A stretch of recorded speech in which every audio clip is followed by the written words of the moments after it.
गुरुदेव और मां गायत्री के चरणों में कोटि कोटि नमन। आप सभी को प्रणाम।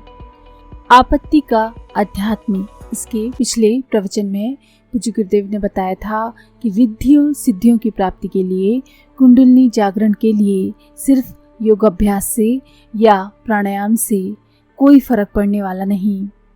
इसके लिए अपने जीवन में परिवर्तन करना पड़ता है, जीवन की प्रक्रिया को उल्टा करना पड़ता है। आइए जानते हैं अब उससे आगे। मन के निग्रह के बाद समय का निग्रह करना पड़ेगा।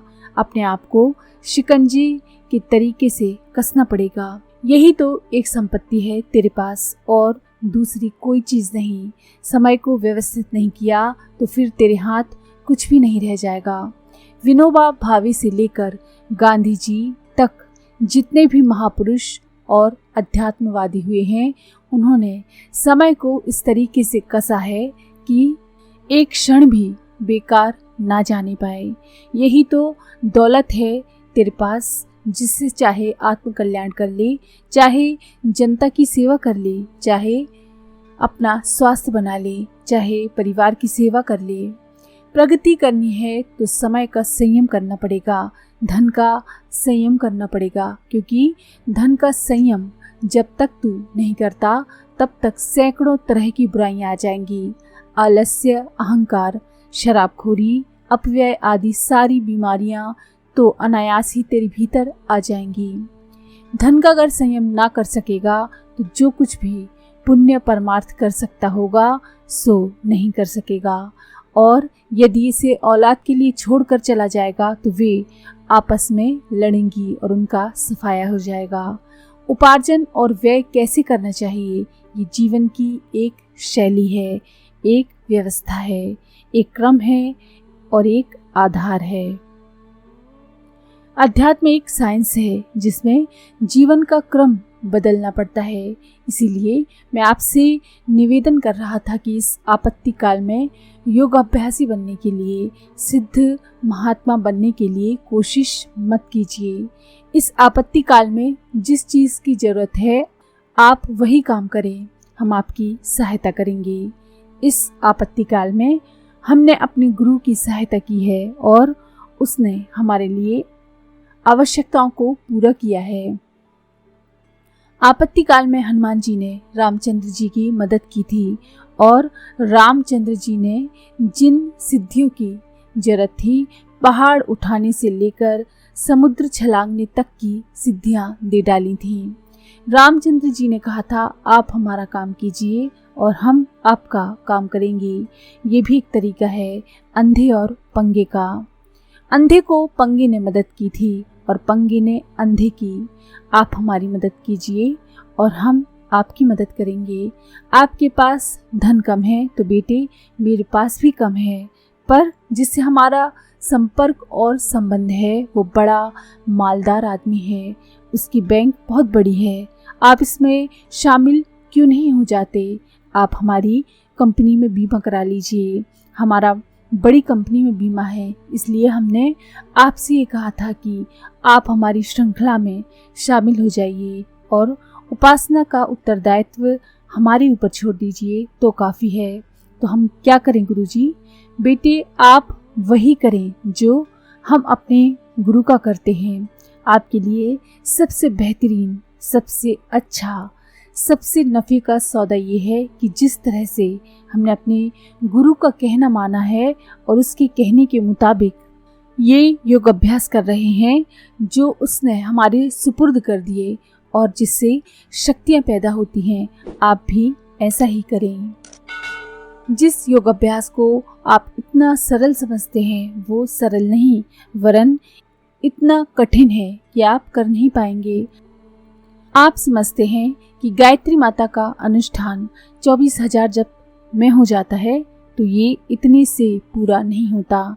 गायत्री ब्राह्मण की कामधेनु है, अतः जप करने से पहले ब्राह्मण बन। नहीं साहब, ब्राह्मण नहीं बनेंगे, रहेंगे तो हम डाकू ही रहेंगे और हम हत्यारे कसाई हों, पर 24,000 का जप करेंगे तब बेटे इससे क्या हो जाएगा? गंदे नाले में गंगा जल डालते रहें तो क्या बनेगा? गंगा जी में तूने गंदे नाले को डाल दिया तो गंगा जल हो भी सकता है, पर गंदे नाले में ला कर के 1 किलो गंगा जल डाल देगा तो क्या सारा का सारा गंदा नाला शुद्ध हो जाएगा? गंदा नाला शुद्ध नहीं होगा, वरन वो गंगा जल भी गंदा नाला हो जाएगा। तू मोटी बातें भी समझता क्यों नहीं? मोटी बातें समझ। इसलिए मैं आप लोगों में से हर एक का उत्साह, जिसमें योग अभ्यास भी शामिल थे, तरह तरह की जादूगरी शामिल थी, तरह तरह के चमत्कार देखना और तरह तरह की सिद्धियां देखना शामिल थे, तरह तरह के शब्द कानों में सुनने शामिल थे, उनसे आपको निरस्त करता हूँ और ये कहता हूँ कि आप इधर से मन हटा लें और हमारी साधना में शामिल हो जाएं। कैसे शामिल हो जाएं? ये आपत्ति काल है। आपत्ति काल में कार्यक्रम बना लें तो ठीक होगा। आपत्तिकालीन क्रियाकलाप में आप एक कार्यक्रम ये बना लें कि आप अपनी व्यक्तिगत महत्वाकांक्षाओं को कम कर दें। सामान्य भारतीय जिस स्तर का जीवन यापन करता है वहाँ तक आप अपने को सीमाबद्ध कर लें तो आप आपत्तिकाल में युग की मांग और समय की मांग के लायक कुछ कर पाएंगे।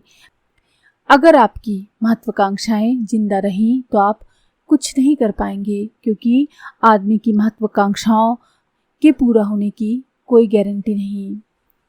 आपत्तिकालीन इस युग संध्या में अपने कर्तव्यों का पालन करने के लिए अगर आपकी इच्छा है तो आपको भगवान के कार्यों में सहायक होना चाहिए और योग अभ्यास का, साधना का पहला कदम ये मानकर चलना चाहिए कि हमारे लिए इतना ही काफ़ी है जितने में हमारा गुजारा हो सके। औसत भारतीय स्तर के हर आदमी के हिस्से में जितना आता है उसी स्तर का आप अपने को और अपने परिवार का खान पान और रहन सहन और संग्रह बना लें। मित्रों, महत्वाकांक्षाएं अगर आपके दिमाग पर हावी रहें तो हमको कहना पड़ेगा कि आपत्तिकालीन युग में आप कुछ नहीं कर पाएंगे। नामवरी के लिए, यश, लोभ या भड़कावे बहकावे में आकर परोपकार के नाम पर कुछ खेल खिलौना थोड़े बहुत कर भी लें, पर असल में आप कुछ ठोस काम नहीं कर पाएंगे। अपनी महत्वाकांक्षाओं को कम कीजिए। तो क्या महत्वाकांक्षाएं कम कर देने से आदमी का वर्चस्व खत्म नहीं हो जाएगा? नहीं बेटे, उसके पॉइंट बढ़ा दें, दिशाएं बदल दें, जीवन को बड़प्पन की अपेक्षा महानता की दिशा में मोड़ दें कि हम महान बनेंगे। महान किसे कहते हैं? जो सिद्धांतों के लिए काम करते हैं, आदर्शों के लिए काम करते हैं। इस दिशा में महत्वाकांक्षाओं को जितना बढ़ाना चाहें बढ़ा दें। गुरुजी, हम तो ऋषि बनेंगे। बेटा, हम तुझे ऋषि बनाएंगे। ऋषि की महत्वाकांक्षाएं बढ़ा, हम तुझे ब्रह्म ऋषि बना देंगे, राजर्षि बना देंगे, देवर्षि बना देंगे। पर शर्त एक ही है कि हमारे रास्ते पर चल और उधर की महान महत्वाकांक्षाएं कम करके इधर की महत्वाकांक्षाओं में लगा दें।